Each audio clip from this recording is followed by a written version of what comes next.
Let me begin by wishing each and every one of you a very Merry Christmas, right? We want people coming into our country who love our people. This guy's screaming, "We want Roy Moore." He's right. So get out and vote for Roy Moore. Do it. Do it. CNN was forced to walk back a story about Donald Trump Jr. Oh, thank you, CNN. Thank you so much. The fires in Southern California now stretching more than 150 miles. President Trump now declaring a major disaster in the state, ordering federal aid to the areas. 228,000 people hired in the month of November. The unemployment rate stuck right there at 4.1%. That is the lowest in some 17 years. He will make America proud again. We will make America wealthy again. We will make America safe again.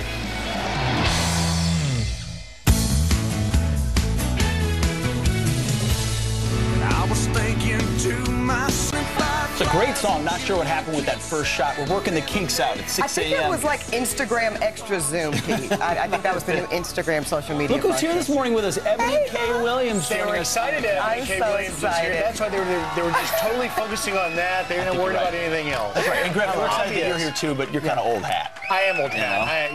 But no, I got to tell you, I'm so excited, guys. This is really great. Thank you for sharing the couch with me this morning. Of course, of course. We're excited to have you here. There was a great speech last night, and there's a great game today at 3 o'clock. 118th meeting of the Army-Navy game. That's right. In Philadelphia. It's going to be exciting. Wait. Who you guys got? Well, he wore his Navy tie. It looks like I could be. We know who won last year. A little bias here. We know who won last year. It was the Army. Yes. Every 15th year we win, and we won last year. We're going to win again this year, though, too, I think. There's going to be a lot about that. But by the way, there was a rally. There'll be no kneelers at that. I heard about that, Griff. A little bit. I believe the President of the United States. That's right. 8 o'clock last night in Pensacola. They call it, Griff, you told me, Florida-Bama. I mean, it was in Pensacola, Florida, but right on the line, the border of Alabama. The President gave a rousing, it was part of his campaign speech there in Pensacola. Listen to a portion of it up front. We're going to speak straight to the American people and cut right through the fake news media. By the way, did you see all the corrections the media's been making? They took this fraudster from ABC, they suspended him for a month, and then CNN apologized just a little while ago. They apologized. Oh, thank you, CNN. Thank you so much. You should have been apologizing for the last 2 years.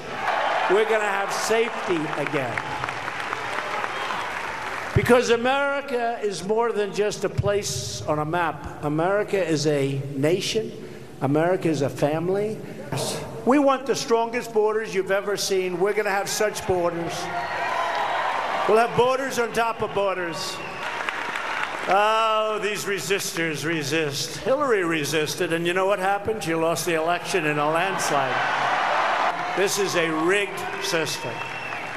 This is a sick system from the inside. This guy's screaming, "We want Roy Moore." He's right. We need a Republican in the Senate. We need more of them. You know the yearbook? There was a little mistake made. She started writing things in the yearbook.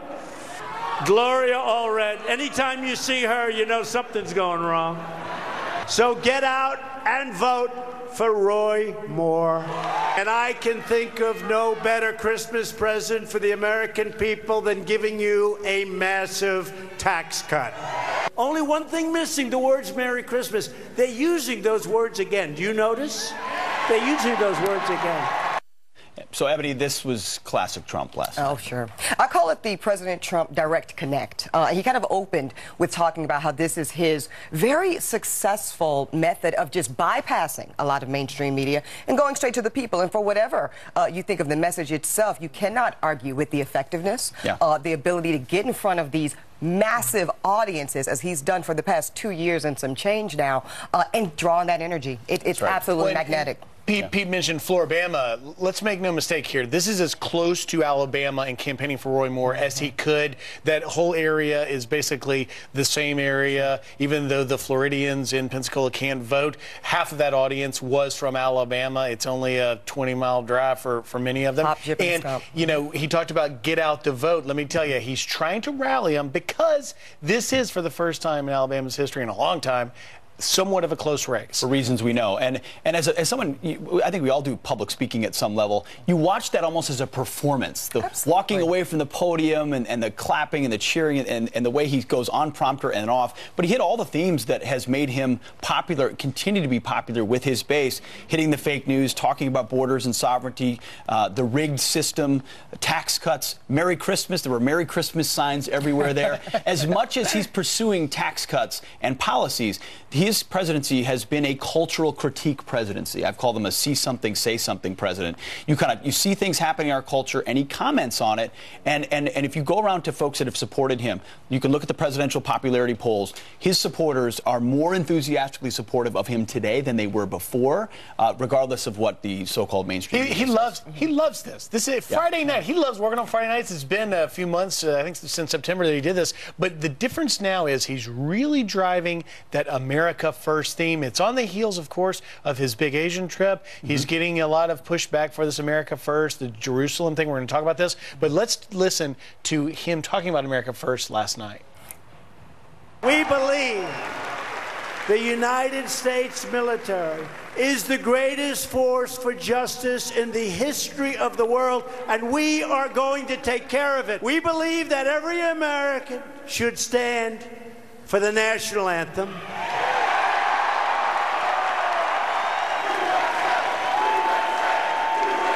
We don't sing a global anthem. Our troops don't wear a foreign uniform. We proudly sing the Star-Spangled Banner. Our brave troops fight and die for the red, white, and blue. And we protect and preserve the American Constitution that we cherish. So a very receptive audience. For once, he's not getting pushback, but he's taking a lot. What do you think about that? Well, listen, that American First, just going back to his signature campaign issue, right, for those who are still confused as to how President Trump was successful back in November of last year, look no further, right, than this type of example. Again, obviously, not every single American moving forward with that same state of mind. But as you say, Pete, his base stronger than ever. I don't really think the president feels a need to expand necessarily the quantity, but the enthusiasm of his existing base, I think, has served him incredibly well this first year. It's a good point. He continues to relitigate common themes that are successful for him. The left is full of globalists, elitists, open borders. You know, they favor illegal over legal. At least that's the sense among so many. And the narrative, he says, listen, I'm for our veterans, I'm for our police officers, I'm for standing for the national anthem. By the way, there'll be no kneelers, I'm quite certain, at the Army-Navy game today. They'll be standing for each sure. other, and we'll talk about that. He watches the resistance continue against him, and that only feeds and propels him and his own supporters. The question will be, when it comes to 2020, ultimately, I think, and he talked a lot about jobs last night, jobs and trade. Well, the economy, I mean, it absolutely is the best thing going right now, in my estimation, and really no matter what side of the aisle you're on, it's hard to argue with where the market is. It's hard to argue where people 401ks are. And when the economy is doing as well as it is right now, it makes it very difficult to have a counter argument that's effective. And so far, on the other side of the aisle, they've not been able to tap into anything consistent or effective. That's right. We're going to have Brian Bremberg on the program, an economics professor. He's going to talk about the 2.2 million jobs that have been created in this country since this administration, the 228,000 jobs that came just in November, the manufacturing jobs that have come back, which is what he talked about doing. Hey, we want to make things in America again. If he can do that and continue to do that, that'll be a very successful You're leaving one important thing from last night, though, that we need to get to quickly, and that is the immigration. What happened out in San Francisco, Kate Steinle, that verdict, and the president certainly addressed it. Here's what he had to say. You saw what happened with beautiful Kate Steinle. It was a total miscarriage of justice. She was killed by this guy, an illegal alien who had been deported 5 times and convicted 7 times of felonies. And people come in and they're not necessarily good, like the man that ran over, the animal that ran over many people in New York City the other day. Chain migration that costs taxpayers billions and billions of dollars, and sanctuary cities that set free violent criminal aliens all over our country and protect them. We have to end chain migration. So clearly, he's using this also as a, push for his funding for the wall. But Ebony K. Williams, you're a lawyer. Yeah. Is this going to be something that's played out and litigated in the court of public opinion for months to come? Of course it is. I mean, we have absolutely seen a consistent, outrageous reaction. Again, beyond politics, this is a human issue, okay? You're talking about a young lady who lost her life due to someone who was kicked out of our country 5 different times.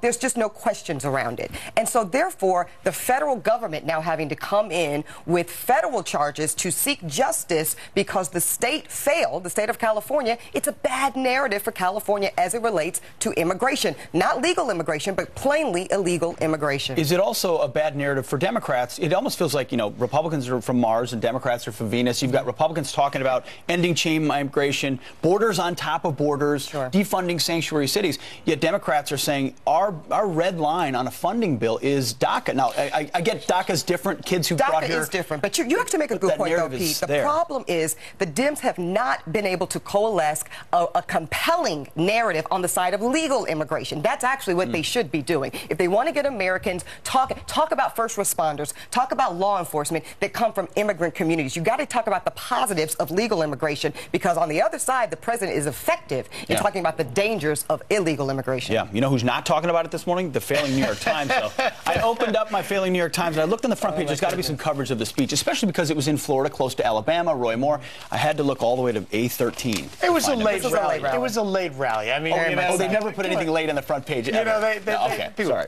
And by the way, we're waking everybody up because there was so much in this speech. We're going to be talking a lot about it. And certainly, I think still the biggest takeaway of that speech last night was the fact that he said the system was rigged from the beginning. He campaigned on it. And we're literally right now talking about 3 failures of the mainstream media on the reporting as it relates to seeing the manifestation of that right now. Yeah, we'll keep talking about it for sure. Well, the numbers are in and the economy is booming under President Trump. We've created 2.2 million new jobs. Factories are coming back to our country. We have a long way to go. We're going to do much better than this. But President Obama is taking the credit. So who really deserves it? Plus, Tommy Lauren and Dan Bongino.